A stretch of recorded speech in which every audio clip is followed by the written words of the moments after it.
Hi, Pastor Bob here from Plymouth, Maine. I wanted to talk to you a little bit about some of Maine's history. And let's start with this. Jonah warned the people of Nineveh that God was displeased with the unrighteousness of the city and that God was about to send judgment upon them. In Jonah 3:5, we read that the people believed God and proclaimed a fast.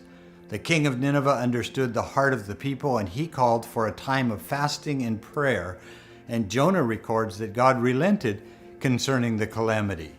Well, in 1858, the governor of Maine, Lot Morrill, quoted from the book of Jonah, that very verse, and issued an official call for the people of Maine to do the same thing.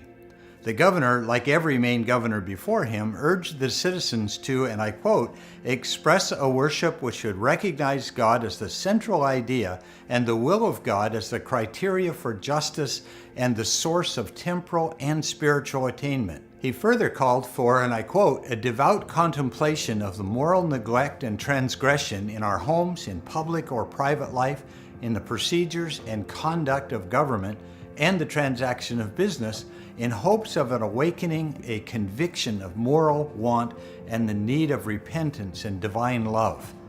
That foundation needs to be rebuilt. We don't need an official proclamation from the governor to know our need and our duty, because what began in the church must be renewed in the church. And I urge all of us to do just that. We need to, in our churches, in our pulpits, speak to the needs of society and culture, and the need is desperate. Let's get at it.